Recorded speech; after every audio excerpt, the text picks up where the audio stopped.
안녕하세요. 오늘도 찾아주셔서 감사합니다.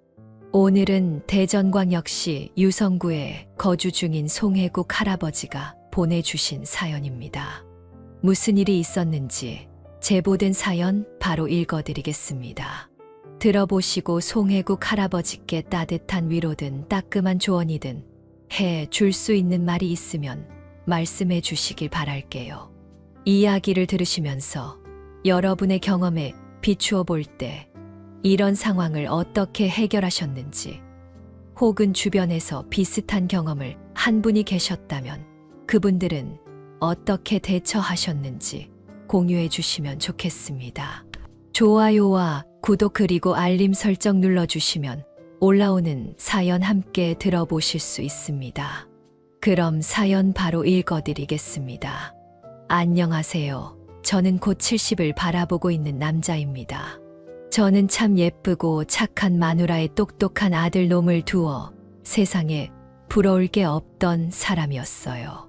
가난한 시골집에서 태어나 넉넉지 못하게 살아왔지만 그래도 성실하게 산 덕분에 아들 장가 보낼 때 부모로서 떳떳했습니다. 저는 어려서부터 운동하는 걸 좋아했어요. 다만 재능을 타고 나지 못해서 체육관 운영하는 걸로 만족해야 했죠. 그래서 그 체육관 덕분에 먹고 사는 게 나쁘지 않았어요. 큰 상가의 체육관을 여러 한 자리에서 20년을 넘게 운영했으니 단골 손님도 적지 않았죠. 우리 체육관을 거쳐간 체육 입시생들을 보면 뿌듯하기도 했고요. 이 체육관 덕분에 아들 공부 뒷바라지도 수월하게 해줄 수 있었어요. 아들은 제 엄마를 닮아서인지 똑똑했습니다. 몸 밖에 쓸 줄 모르는 저와는 달랐어요. 아내의 집안엔 가방끈 긴 친척들이 많았습니다. 아내도 대학을 다녔어야 했는데 저와 눈이 맞는 바람에 중간에 공부를 그만뒀어야 했어요. 아내가 대학교 1학년에 다니고 있을 때 저와 만났고 저는 아내에게 첫눈에 반했습니다. 아내도 제게 반하기는 마찬가지였어요. 그러니 만난 지 반년 만에 우리의 소중한 아들이 생긴 거였죠. 임신으로 인해 아내는 집에서 쫓겨나다시피 했고 저는 그런 아내에게 미안한 마음에 더 성실하게 살려고 노력했습니다. 하는 일이 잘 될 때마다 이 모든 게 아내 덕이라고 생각했어요. 아내가 집안 살림이며 아들 교육이며 뭐 하나 빠짐없이 참 잘했거든요. 아내가 집안에서 중심을 잘 잡아주니 제가 일에 집중할 수 있었던 거였죠. 아내가 정성으로 키워낸 아들이 명문대에 가고 대기업에 들어갔을 때 우리 부부는 서로를 안고 등을 토닥여 주었습니다. 아내와 저는 사이도 좋았습니다. 가끔 아내가 반찬을 들고 체육관에 찾아오곤 했어요. 밖에 음식은 몸에 나쁘다며 저를 챙겨준 것이었죠. 그럴 때면 체육관에서 함께 일하는 코치들이 저를 한없이 부러워했습니다. 개중엔 결혼 안 하고 인생 즐기며 살겠다던 총각도 있었는데 저와 아내를 보며 인생관을 바꾸고 결혼을 하기도 했죠. 저는 이렇게 살고 있는 제 스스로가 참 행복한 사람이라고 여겼어요. 제 아들도 저와 같은 삶을 살기를 바랐습니다. 그래서 아들이 며느리를 데려온다고 했을 때 아내와 저는 설레서 잠도 제대로 못 잤어요. 아내와 저는 아들의 여자친구를 만나기도 전에 이미 그 아이를 사랑할 준비가 되어 있었죠. 아들을 사랑하는 만큼 며느리도 사랑스러울 거라고 생각했고요. 아내는 며느리를 대접한다고 온갖 사내 진미를 준비했습니다. 그렇게 정성껏 차려낸 음식들이 다 놓여지고 아내는 뿌듯한 모습으로 잠시 소파에 앉아서 쉬었어요. 그런데 아무리 기다려도 며느리가 나타나질 않는 겁니다. 약속한 시간이 오후 1시인데 오후 2시가 다 되어가도록 나타나질 않는 거였죠. 아들이 며느리를 마중 간다고 나간 지 이미 2시간도 넘은 시간이었고요. 처음 30분이 넘었을 때 아내가 아들에게 전화해보자고 했었는데 제가 말렸습니다. 다 큰애들이 어련히 잘 오지 않겠냐고 하면서요. 하지만 1시간이 넘었을 때쯤엔 제가 기다리는 게 지쳐 아들에게 전화를 해본다며 핸드폰을 꺼내 들었어요. 그때부터는 저도 좀 걱정이 되었거든요. 아들에게 전화를 하려던 바로 그 순간에 집주인 종소리가 들렸습니다. 아내는 불이 나게 현관으로 달려가 문을 열었죠. 아들과 며느리였어요. 며느리 될 애가 양손에 바리바리 보따리를 잔뜩 들고 왔더라고요.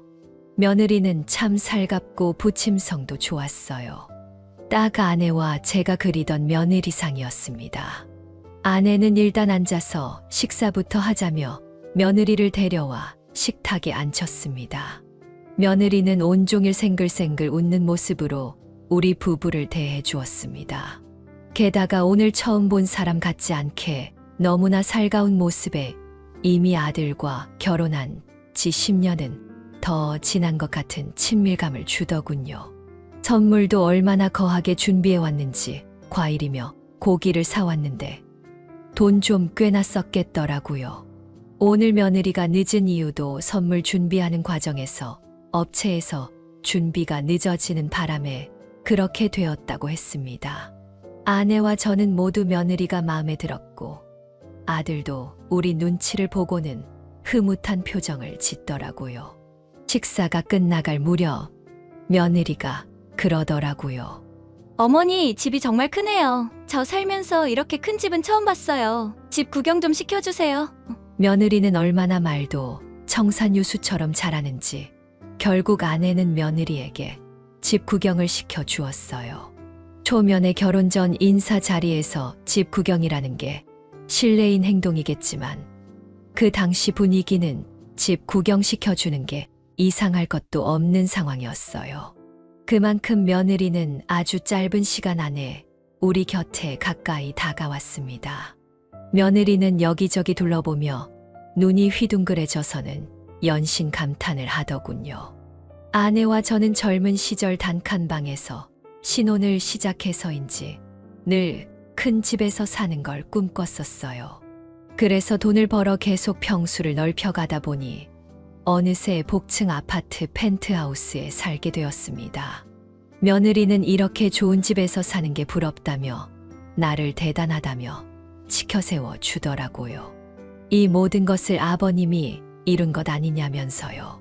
며느리는 의상 디자인 학과를 졸업해서 온라인 쇼핑몰을 운영한다고 했습니다. 생각보다 운영하는 게 쉽지 않아서 아직 수입은 많이 안 난다고 하더군요. 시작부터 운영 자금이 적어서 옷 사입을 적게 하다 보니 생각보다 쇼핑몰 운영이 잘 안 된다며 안타까워했어요. 제 아들은 평범한 회사원인데 며느리와는 소개팅으로 만났다고 했습니다. 아들 회사에 다니는 동기가 며느리를 소개해 줬다더군요. 그것도 며느리가 제 아들을 소개해 달라고 해서요. 며느리가 애교가 많다 보니 아들이 며느리를 마음에 들어 했고 둘이 1년간 교제하고 결혼하기로 한 거였어요. 둘은 서둘러 결혼식 준비를 해 나갔습니다. 예물도 다이아 세트는 물론이고 명품 커플링까지 맞춰서 호텔 예식을 치러 주었습니다. 아버님, 어머님 정말 너무 감사해요. 라며 아내를 꼭 안아주는데 살가운 딸이 생긴 것 같아 너무 좋더군요. 집도 저희 집 옆 동네로 구해서 한 채 마련해 주었죠. 반면 며느리 친정집이 여유로운 편이 아니라 저희는 받은 게 이불이 다였습니다. 그래도 며느리가 우리에게 잘하니 서운한 점 하나 없었어요. 그저 아들과 며느리에게 이만큼 해줄 수 있는 게 참 감사하고 열심히 살아온 보람이 있구나라는 생각이 들었죠. 결혼 후에는 며느리는 여전히 우리에게 잘했습니다. 가끔은 제가 일하는 체육관에 찾아와 운동 좀 가르쳐 달라며 애교를 부리기도 했어요. 그럼 저는 며느리를 데리고 나가 맛있는 걸 사주곤 했죠. 그렇게 평범하고 행복한 날들만 펼쳐질 줄 알았습니다. 그러던 어느 날이었어요. 뉴스에서 어느 날 중국에서 감염병이 퍼졌네. 어쩌네 떠들기 시작하더니 금세 그 뉴스가 우리나라에도 확진자가 퍼졌다는 이야기가 나오더군요. 그렇게 사람들의 공포가 확산될 무렵 제가 운영하던 체육관에도 영향을 미치기 시작했습니다. 체육관을 다니던 회원들이 하나둘 떠나기 시작한 거죠. 정말 20년 넘게 한 자리를 지키며 운영해 오면서 이런 적은 단 한 번도 없었습니다. 심지어 예전 IMF 때도 이렇게까지 힘들진 않았던 것 같아요. 매달 나가는 월 임대료와 관리비 그리고 인건비가 수천만 원씩이었는데 들어오는 수입은 없고 나가는 지출만 있으니 엄청나게 적자를 보더라고요.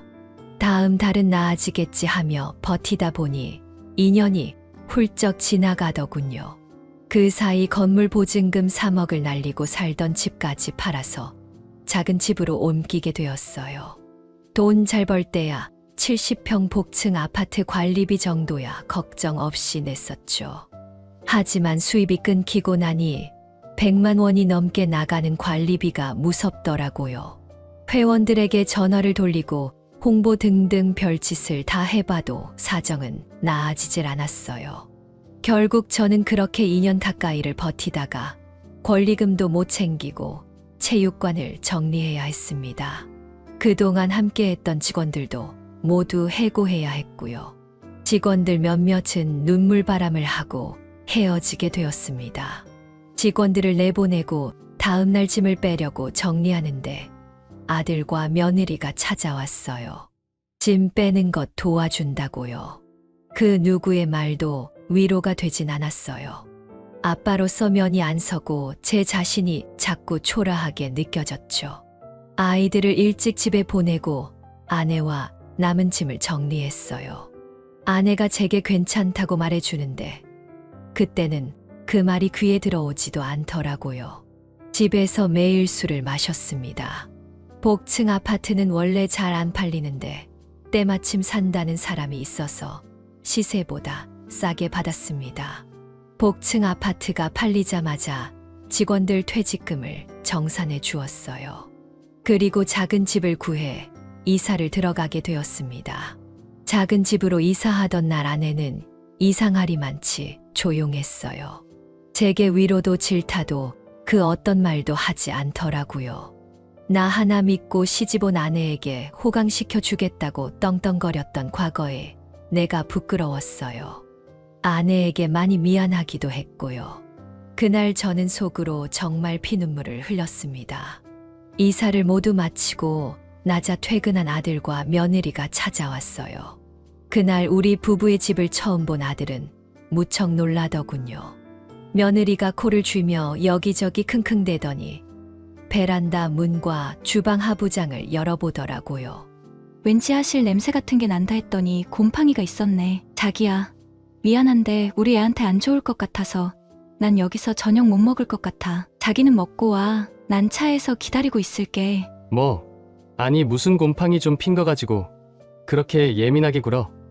문 닫아 놓으면 별로 나지도 않는구먼. 내가 홀몸이면 나도 그냥 참고 여기서 밥 먹었지. 근데 뱃속에 애기 때문에 그래. 며느리가 현관에서 신발을 신고 나가자 아들도 우리 부부에게 대충 인사를 하고는 멋쩍은 듯 자리를 뜨더라고요.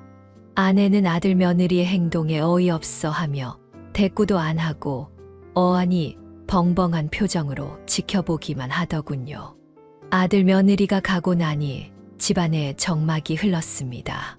그 정막을 깨고 아내가 말했어요. 힘든데 잠깐 침대에 허리 펴고 누워요. 아내는 침대에 대자로 뻗어 누웠어요. 저도 그 옆에 나란히 누웠습니다. 그곳에 누워 있으니 옛 생각이 나더군요. 처음 아내를 만나 단칸방에서 살던 신혼집이 떠올랐어요. 아늑한 느낌이 딱 그 집 같았죠. 여기 이러고 누워있으니까 옛날 생각나네. 그때 장대동에 그 단칸방 생각나요? 이 집은 그 집에 비하면 대궐이네. 방도 3개나 있잖아요. 그 단칸방에서 방 5개짜리 대궐 같은 집 사느라고 고생 무진장했잖아. 아파도 링겔 맞아가며 체육관 나가고. 그동안 일하느라 당신 고생 많았어요. 그러니까 이제 좀 쉬세요. 당신은 쉴 자격이 있어. 그 말을 조용히 듣고 있는데 눈가가 왜 이렇게 뜨거워지던지 등을 돌리고 누워 아내 몰래 눈물을 훔쳤습니다. 저는 아내 말대로 당분간은 쉬면서 앞으로 어떻게 지낼지 계획을 좀 짜봐야겠다는 생각이 들었어요. 제가 며칠 생각에 잠겨 있던 사이 아내는 저 대신 일을 하겠다며 나가서는 한 번도 해보지 않은 건물 청소 일을 시작했습니다. 하지만 일주일 만에 허리를 다쳐서 돌아와야 했죠. 화장실 청소 중에 미끄러져 넘어졌거든요. 저는 아픈 아내를 뒤로하고 뭐라도 해야겠다 싶어서 아르바이트 자리를 알아보았습니다. 미래 계획은 잠시 접어두고요. 정처 없이 집을 나와 상가 주변을 돌아다녔어요. 아르바이트 전단지가 붙은 게 있으면 일자리를 구하려고 했습니다. 그런데 음식점들도 다들 장사가 안 되는지 파리만 날리더군요. 다시 한번 체육관이 떠올라 가슴이 아팠어요. 그렇게 아무 생각 없이 걷다 보니 꽤 멀리까지 걸어왔더군요. 집에서 걸어서 한 30분 정도 떨어진 옆 동네였어요. 그런데 그 동네에 희한하게 장사가 잘 되는 집이 하나 있었습니다. 뭔가 해도 먹고 싶은 거 못 참고 먹으러 오나 보네. 그 식당은 정말 맛집이었는지 사람들이 바글바글했습니다. 게다가 유리문 앞에는 구인 공고까지 붙어 있었어요. 저는 사막에서 오아시스를 발견한 것처럼 기쁜 마음으로 얼른 그 식당으로 들어갔습니다. 제가 나이는 좀 있어도 운동하던 사람이라 체격이 좋다 보니 그 식당 사장님이 마음에 들었나 봐요. 오늘부터 당장 일해줄 수 있냐고 하더라고요. 저는 그곳에서 일을 시작하게 되었어요. 갈비집에 숯불 넘는 일이었는데 시급이 꽤 좋았습니다. 식당 뒤편에서 숯불을 피우는 게 편한 일은 아니었어요. 연기에 먼지를 뒤집어 써가며 숯불을 피워서 나르는 일이라 화상 위험도 있고 숨쉬기도 불편했죠. 하지만 이런 일이라도 하게 된 것에 감사했어요. 게다가 오랜만에 몸 써가며 일하니 몸이 피곤해도 마음은 오히려 가벼웠습니다. 집으로 돌아가니 아내가 놀라더라고요. 당신, 이게 무슨 냄새예요? 당신 머리에서 숯불 냄새가 나요? 나 오늘부터 갈비집 숯불 알바 시작했어. 힘든 일 아니에요? 이 세상에 안 힘든 일도 있나. 그래도 이 시국에 장사 잘 되는 고깃집이 있어서 나 같은 사람도 일할 수 있어서 뭐 다행이지. 그래도 숯불 다루는 거 위험하니까 조심해요.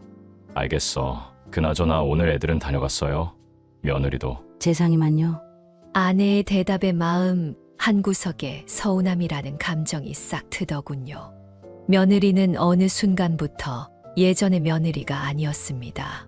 임신해서 예민해져서 그렇겠지 하고 생각하려 노력했지만 솔직히 아내도 저도 며느리의 달라진 태도를 뻔히 느끼고 있었어요. 며느리는 제 사업이 어려워진 후부터 조금씩 달라졌다는 것을요. 살가운 말투, 존경하는 말투는 온데간데 없고 우리를 귀찮아하고 싫어하는 티를 팍팍 내고 있었습니다. 아내가 다쳤다는 소식에 얼굴 한 번 내비치지 않는 게 그 증거였죠. 고작 한다는 건 전화로 말만 번지르르하게 해대는 거였어요. 어머님, 오늘은 좀 어떠세요?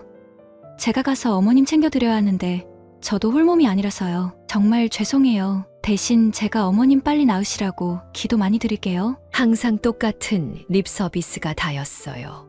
그나마 아들이 시간 내서 찾아와 제 아내를 챙기는 건 참 다행이라는 생각이 들었습니다. 하루는 아내가 병원에 가야 하는 날이었어요. 저는 일을 하고 있으니 데려다 줄 수가 없어서 며느리에게 부탁을 하게 되었습니다. 그동안 코빼기도 안 보이는 며느리가 괘씸해서 일부러 더 부르려던 것도 있었어요. 그래도 시아버지인 제가 직접 며느리에게 부탁하면 한 번 정도는 들어주겠지 하는 마음으로 전화를 했습니다. 아니요. 제가 임신 중인데 무슨 일을 할 수가 있겠어요. 하긴 이것도 일이라면 일인가. 저 오늘 태교 요가 가야 되거든요. 그러니까 어머님 병원 시간을 바꾸던지 아니면 아버님이 아르바이트를 빼고 가시던지 해보세요. 그리고 제가 홀몸도 아닌데 이런 부탁하시는 거 좀 불편하네요. 너무나 단칼에 거절하는 며느리의 태도에 뭐라고 대꾸할 새도 없이 며느리는 바쁘다며 전화를 끊었습니다. 제가 큰 집에서 살고 체육관 일도 잘 될 때는 며느리가 간이고 쓸개고 내줄 것처럼 잘했었어요. 그런데 체육관이 망하고 사는 게 변변치 않아지니 우리를 은근 무시하는 것 같았죠. 이게 다 체육관 관리를 제대로 못한 내 탓인 것만 같아서 너무 속상하고 자존심도 상했습니다. 결국 아내는 예전 아파트 이웃 주민이었던 아내의 친구의 도움을 받아 병원에 가게 되었습니다. 며느리가 저렇게 행동하는 데는 제 아들 탓도 있는 것 같아서 제가 아내 앞에서 아들놈 탓을 해댔습니다. 아내의 만류에 제 상의를 불러 한바탕 혼을 내줄까 하다가 말았습니다.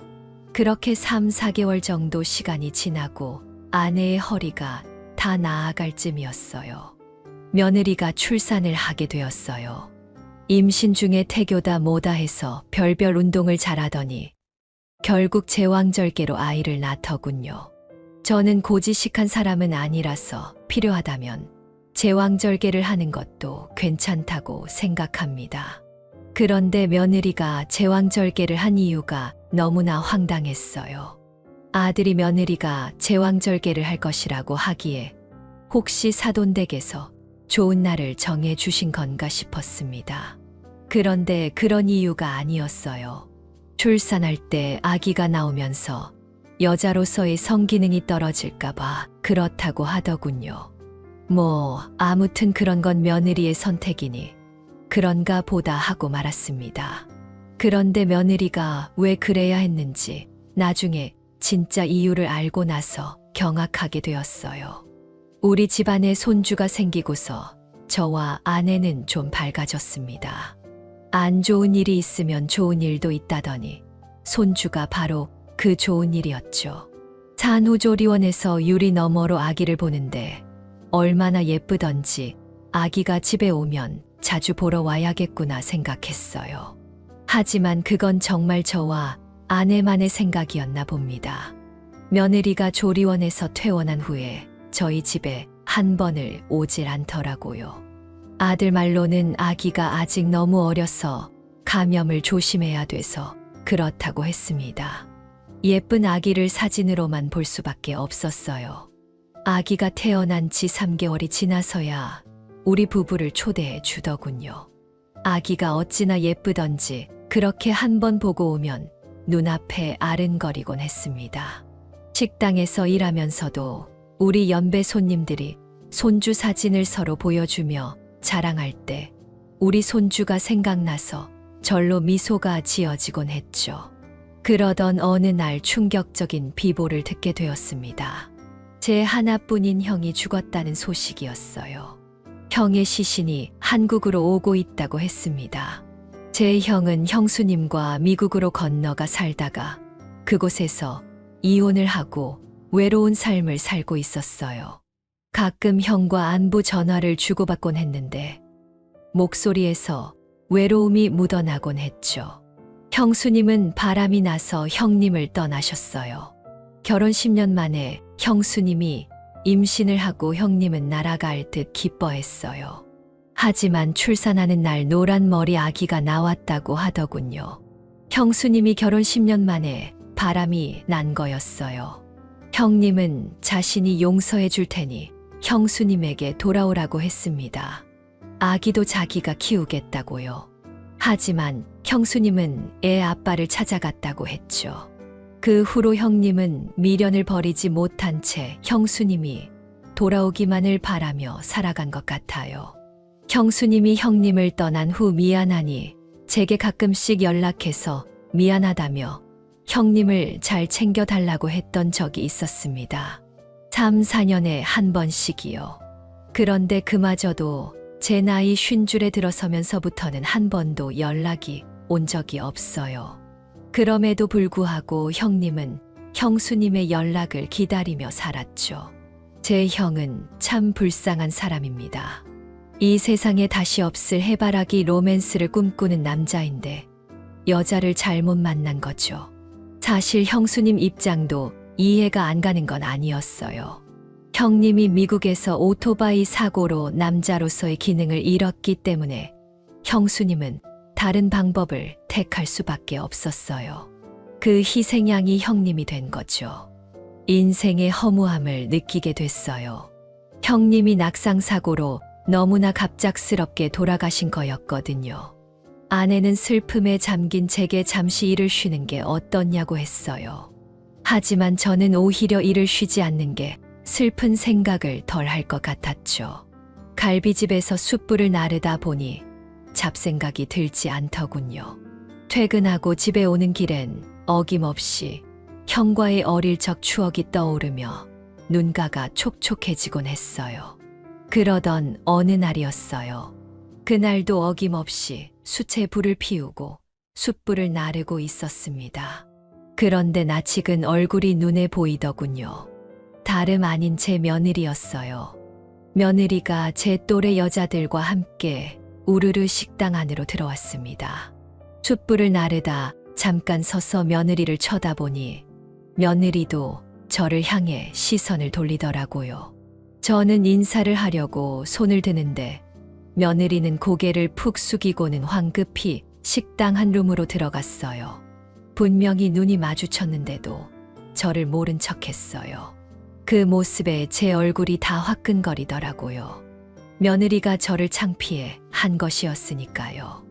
결국 저는 동료 김 씨에게 저 대신 3번 룸에 숯불을 올려달라고 부탁했습니다. 3번 룸의 방문이 열릴 때마다 며느리가 하하호호 웃는 게 보이더군요. 그러다 저와 눈이 마주치면 정색을 하며 고개를 돌렸습니다. 식사가 방으로 들어가고 나서 얼마 후에 며느리가 나와 화장실로 가더군요. 잠시 후 제 전화 벨소리가 울렸습니다. 여보세요. 아버님, 행여라도 저한테 아는 체 하지 마세요. 저 지금 조리원 동기 모임 중이란 말이에요. 아버님이 여기서 일한다는 거 알면 재상 씨랑 우리 아기랑 무슨 망신이에요? 뭐, 망신? 너는 내가 갈비집에서 숯불 나르는 게 창피하냐? 그럼 이게 자랑스러울 일이에요? 아르바이트 하신다기에 체육관 코치라도 하고 계신 줄 알았더니 이게 뭐예요? 차라리 하실 거면 먼 동네 가서 하시지. 하필 이 동네에서 일을 하고 다니세요. 동네 창피하게. 너 나를 뭐로 아는 거냐? 어디 감히 시아버지 무서운 줄도 모르고. 아버님, 저는 아버님보다 이 동네 엄마들이 더 무서워요. 아버님 때문에 우리의 아빠까지 싸잡아서 무시당하면 어쩌려고 그러세요. 아무튼 절대로 저한테 아는 체 하지 마세요. 제발 아버님 손주 체면도 생각 좀 해주시라고요. 아셨죠? 정말 어이가 없다 못해 당황스럽고 황당해서 미치겠더라고요. 화가 머리끝까지 올라 심장이 쿵쾅쿵쾅 뛰기까지 하더군요. 당장이라도 쫓아 들어가 며느리에게 쏟아붓고 싶은 심정이었어요. 그 화를 가라앉히려고 20년째 끊은 담배를 피우기까지 했어요. 김 씨에게 담배를 한 대 빌리자 김 씨가 그러더군요. 성 관장, 오늘 무슨 일이 있어? 김 씨는 우리 체육관에 오던 단골 손님이었습니다. 그런데 김 씨는 동네에서 생선구이집을 운영했었는데 감염병 사태로 문을 닫고 갈비집에서 일을 하게 된 사람이었어요. 저와 처지가 같은 사람이었죠. 아무 일도 없긴. 담배 끊은 지가 언젠데 성 관장이 담배를 다 잡고 혹시 오늘 산볼룸 안에 뭐 하는 사람이라도 있었던 거요? 거기 몸만 열리면 계속 쳐다보던데. 아는 사람은 무슨, 그냥 갑자기 담배가 땡겨서 그런 거지. 담배 남는 거 있어? 한 대만 더 줘봐. 자네 형 일도 있고. 그런데 무리하지 마라. 오늘 내가 좀 더 할 테니까. 속사정을 모르면서 저를 배려해주는 김 씨에게 고맙더군요.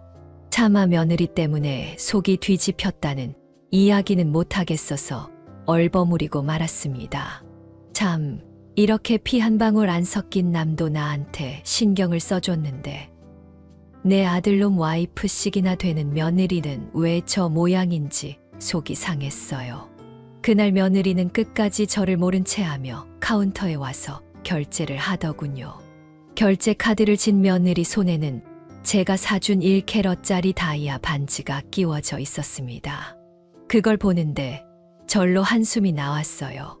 며느리가 출입문을 열고 나가는 순간 나가는 며느리의 뒤통수를 냅다 치고 싶었지만 그건 상상 속에서나 가능했습니다. 정작 아들은 며느리와 잘 살고 있는데 부모된 입장에서 제가 아들을 난처하게 할 수는 없었으니까요. 제발 며느리가 저 인성 드러내지 않고 내 아들에게만큼은 잘하고 살기를 바랄 뿐이었죠. 결국 저는 그날 김 씨를 불러다 술 한 잔을 하게 되었어요. 며느리가 3번 방에 왔었다는 이야기까지 하게 됐죠. 김 씨는 그런 싸가지 없는 며느리가 어딨냐며 저 대신 화를 내주더군요. 그렇게 술로 스트레스를 풀었습니다. 얼싸하게 취한 채 비틀거리며 집으로 돌아갔어요. 집에 가는 길에 시계를 보려고 핸드폰을 꺼냈는데 배터리가 나갔더군요. 아내에겐 이미 술 한잔하고 들어가겠다고 말했던 터라 먼저 자고 있겠거니 했죠.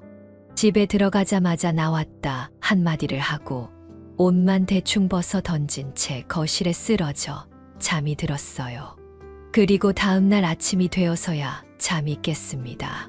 숙취가 밀려와 속이 울렁거렸어요. 아내는 어딜 갔는지 아침부터 보이질 않더라고요. 저는 핸드폰을 충전해서 켠 후에야 아내의 행방을 알게 되었어요. 수십 통의 부재중 전화와 문자가 찍혀 있더군요. 아빠, 엄마 지금 병원에 입원했어요. 빨리 오세요. 아빠, 엄마 지금 수술 들어가요. 문자 보는 대로 빨리 오세요. 그 문자를 보자마자 발을 억지로 신발에 구겨 넣고 병원으로 달려갔습니다. 놀란 마음에 아침에 느껴졌던 숙취도 잊어버렸어요. 이게 대체 무슨 일이야? 엄마 지금 마취 깨는 중이라 정신없으실 거예요. 이게 대체 어떻게 된 거야? 뺑소니인가 봐요. 엄마가 아빠 마중 나가다가 그만. 여보, 내가 미안해. 그놈의 술이 뭐라고 빨리 집으로 들어왔어야 하는데. 아내는 가까스로 괜찮다는 말을 내뱉었습니다. 아내에게 너무 미안했어요.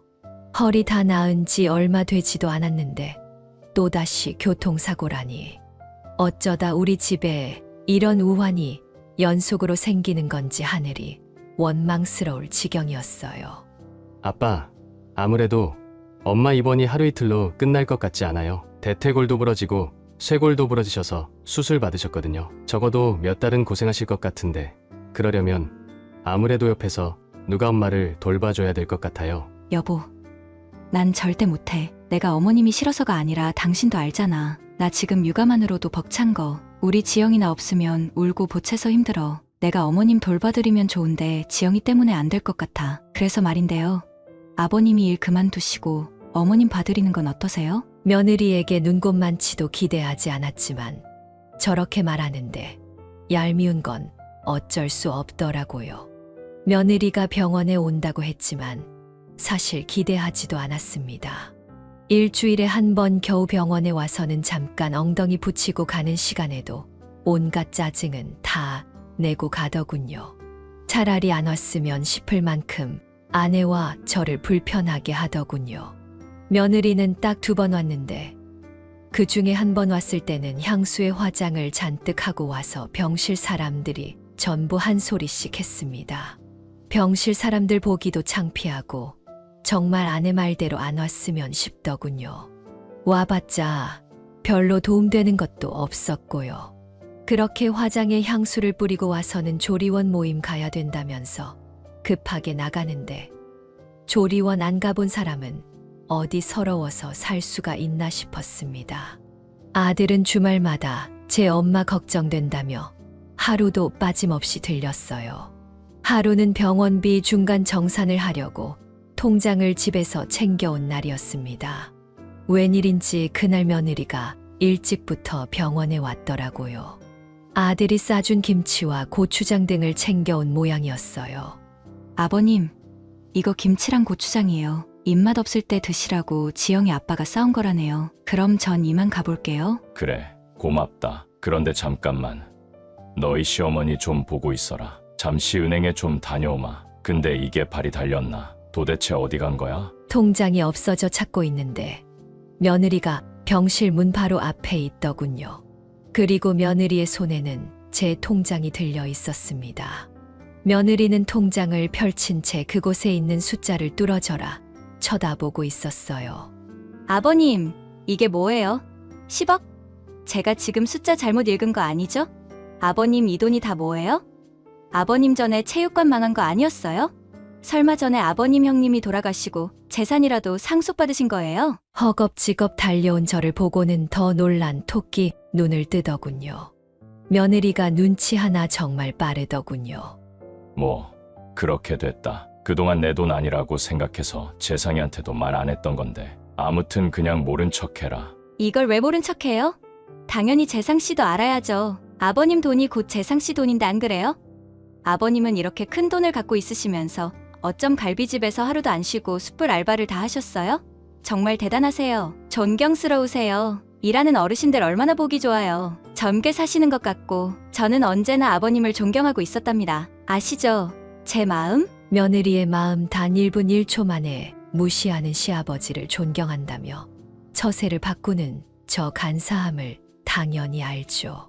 그때부터 며느리는 처음 우리 집에 인사 오던 날처럼 말을 청산유수로 뽑아내더군요. 다음 날부터 하루도 빠짐없이 병원에 들리는 건 물론이고 안 하던 요리까지 해서 산의 진미를 가져와 바치기도 했어요.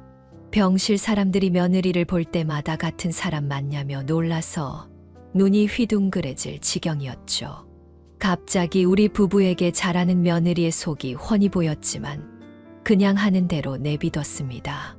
어디까지 이 통장에 충성을 바치나 한번 보자 하는 심정이었죠. 어머님, 천천히 드세요. 어구, 잘하셨어요. 여기 물도 드세요. 꼭꼭 씹어서 드셔야 소화도 잘 돼요. 며느리는 마치 제 아내의 시녀와도 같았어요. 얼마나 시중을 잘 드는지 제가 봐도 놀랄 정도였죠. 휴지가 필요하면 척척 대령하고 물이 빌 틈이 없이 부지런히 떠다 바쳤습니다. 아내가 퇴원을 하고 집으로 돌아오고 나서도 며느리의 효부 행동은 계속되었어요. 아내의 거동이 불편했는데 며느리가 화장실까지 모셔가니 한편으론 고마울 따름이었죠. 참 돈이 뭔지 이게 힘이 대단하긴 한가 보다 싶었습니다. 그러던 어느 날이었어요. 김 씨가 그동안 병문안을 못 와봐서 미안하다며 쉬는 날 하루 시간을 내어 집으로 찾아왔습니다. 아내와 짧게 인사를 나눈 뒤 김 씨가 저를 따로 부르더라고요. 할 말이 있다면서요. 저기 말이야. 자네 며느리라는 애. 혹시 얘가 성관장 며느리? 김 씨가 뜬금없이 자기 핸드폰을 꺼내서 사진첩을 여러 사진 한 장을 보여주더군요. 그곳에 화장을 진하게 하고 챙이 넓은 모자를 푹 눌러 쓴 채 갈비를 먹는 여자는 다름 아닌 제 며느리였어요. 응, 맞아. 우리 며느리가 또 갈비집에 왔었어? 남자랑 같이 왔더라고. 자네도 알지 않나? 내가 재상이 어릴 때부터 봐서 얼굴 아는 거. 제가 못 믿는 눈치이자 김 씨가 사진을 몇 장 더 보여주는데 정말 제 아들이 아닌 다른 남자와 함께 있는 사진이었습니다. 그것도 아주 다정하게요. 누가 봐도 연인이 할 법한 행동들이었어요. 쌈을 싸먹여주는가 하면 서로 눈웃음을 치는 것 하며 연인 분위기가 물씬 났죠. 그중 한 사진 속의 며느리와 남자가 계산을 하고 문을 나서는 장면이 있었는데 그 남자가 내 며느리의 엉덩이를 만지는 사진이었습니다. 또다시 심장이 뛰더군요. 며느리가 제게 전화를 걸었던 그 갈비집에서처럼 아무리 미친 망아지처럼 날뛰는 며느리였지만 내 아들을 기만하는 건 절대로 그냥 넘어갈 수 없었습니다. 이렇게 혼나지 않은 채 그것도 자기 시아버지가 일하던 식당에서 이게 말이 되는 건가 싶었습니다. 저는 김 씨를 돌려보내고 나서 고민에 휩싸였습니다. 그 갈비집이 얼마나 맛있으면 내가 일을 그만두자 불륜남을 데려와서 몰래 갈비를 먹고 가는 건지 정말 겁도 없더라고요. 그런데 한 가지 더 신경 쓰이는 건 상대 불륜남이었어요.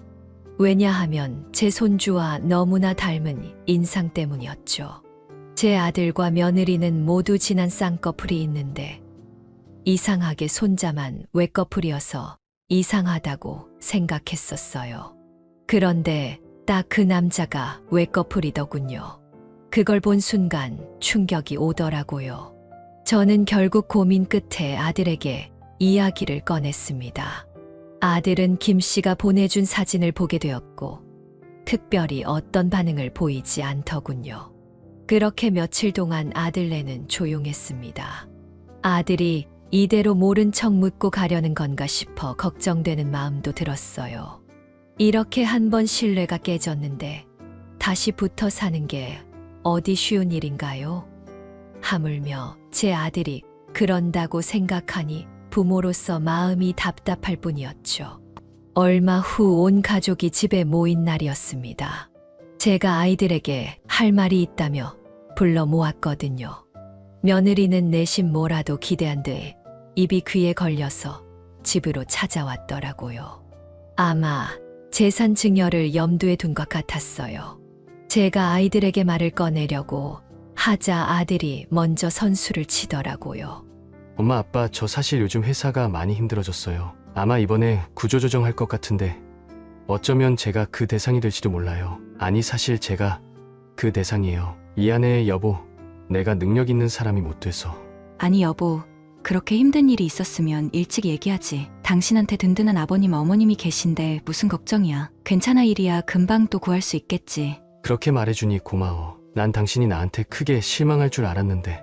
그나저나 네가 마음고생이 심했겠구나. 네가 회사에서 나와야 될 줄 알았으면 내가 네 몫을 좀 남겨두는 건데 미안하네. 그게 무슨 말씀이세요, 아버님? 재상이도 들어서 알지.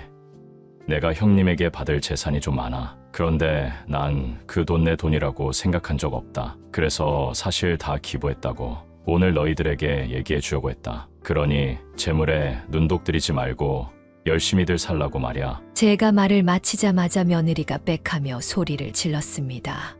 뭐라고요? 아니 아버님, 어떻게 저한테 상의 한마디 없이 그렇게 홀랑 다 기부를 하실 수가 있으세요?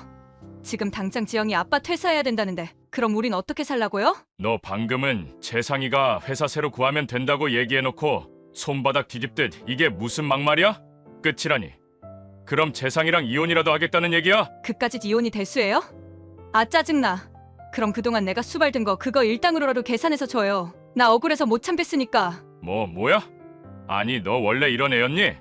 얘가 보자 하니까. 보긴 뭘 봐요? 당신네 식구들 진짜 별로다. 물려줄 돈 한 푼도 없으면서 이런 식으로 며느리 갖다가 부려먹으면 안 되지. 사람들이 말이야, 양심이 있어야지. 누가 너한테 우리 돌봐달라고 하던 네 발로 와서 해놓고는 그게 다 헛된 욕심 탓 아니냐? 아버님이야말로 돈으로 사람 담으면서 그러시는 거 아니죠? 설마 아버님 일부러 통장 흘리도 가신 거 아니에요? 저 어떻게 하나 보시려고요. 맞죠? 당장 그 입 닫지 못해. 너 원래 이런 애였어?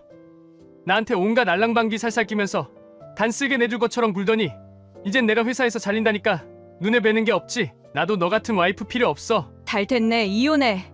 당신도 원하는 것 같으니까 협의 이혼하면 되겠네. 며느리의 그 말이 떨어지자마자 아들이 사진을 며느리 얼굴에 던졌습니다. 위자료 소송도 같이 할 거니까 그런 줄 알아. 빈대 같은 년. 그날 아들과 며느리는 완전히 갈라졌어요. 아들은 위자료 소송에서 3천만 원을 받았습니다. 이혼 판결이 나던 날에 저는 법원 앞에 있었습니다. 며느리가 저를 보며 눈을 흘기더군요. 아버님, 멍청한 아버님 덕분에 아들 며느리 이혼하니까 좋아요? 며느리가 비아냥대며 말하더군요. 저도 그 말에 화답해 주었습니다. 며느라, 너보다 멍청한 사람은 아무도 없다. 재상이는 네 불륜 사실을 알고도 너한테 한 번 더 기회를 줬던 거야. 내 아들이 퇴사했다고 했을 때 네 태도에 따라 이혼 여부를 결정하려고 말이다. 그런데 그 기회를 날린 건 너지. 그게 무슨 말이에요? 나 연봉 인상해서 재계약했어. 퇴사 얘긴 거짓말이고 당연히 아버지가 전 재산 기부했다는 것도 다 사실 아니야. 그걸 고지고대로 들은 건 너고 아마 언제든지 떠날 준비를 마음에 품었던 거겠지. 네 아들 아빠한테 가고 싶었을 테니까 우리 가족이 벗겨 먹을 것 없는 껍데기라는 거 안순간 넌 바로 그 생각을 시행한 거고. 뭐라고? 아버님, 그럼 기부한 거 아닌 거예요? 누가 네 아버님이야? 재상아, 가자. 우리 오늘 이사 가는 날이잖아. 이사나 해야지. 며느리는 억울한 표정으로 입술을 질끈 깨물더군요. 우리는 이사를 위해 걸음을 서둘러 옮겼습니다. 형님이 남겨주신 재산 덕분에 못된 며느리에게 한 방 먹일 수 있었지만 저는 정말 이게 제 돈이라고 생각하지 않습니다. 그래서 죽기 전엔 기부할 생각이에요. 물론 아들에게 힘이 될 만큼만 조금 남겨준 후에 말이죠. 그 후로 1년이 더 흘렀습니다. 요즘은 다시 보복 소비 심리다 뭐다 해서 경제가 정상화되는 것 같아요. 그래서 얼마 전에 체육관을 다시 열었습니다. 예전 하던 자리에서 하면 좋겠지만 그때 한참 많이 까먹은 바람의 작은 상가에서 시작하게 되었어요. 함께 일했던 선생님도 한 분 모셔왔습니다. 그 친구도 감염병 사태로 한동안 다른 일을 했다더군요. 음식 배달 일을 했다는데 아무래도 그건 자기 체질이 아니라며 다시 체육관에 올 수 있어서 기쁘다고 하네요. 저는 이제 힘 닿는 날까지 이 체육관을 운영하며 살고 싶습니다. 아내는 애저녁에 뼈가 다 붙었고 요즘은 열심히 근력 운동을 하고 있어요. 안타깝게도 뺑소니범은 못 찾았습니다. 그놈도 어딘가에서 벌을 받고 있겠죠. 저는 그렇게 생각하거든요. 착한 일 하면 복이 오고 나쁜 일 하면 자신에게 돌아온다고 말이죠. 그러니 오늘도 선행하며 하루를 살아가려 합니다. 여러분들도 저와 함께 선행에 동참하시는 건 어떠신가요? 여기까지가 송혜국 할아버지의 사연인데요. 여러분은 어떻게 들으셨나요? 이 사연은 송혜국 할아버지가 보내주신 사연으로 사연자님의 입장에서 작성되어서 송혜국 할아버지님께 유리하게 작성되었을 수도 있습니다. 같이 댓글로 의견 나누어 보았으면 합니다. 송혜국 할아버지의 사연 영상이 주는 교훈이 유익하시다면 좋아요와 구독, 그리고 다른 지인에게 공유 부탁드리며 저는 그럼 다음 사연에서 뵙겠습니다.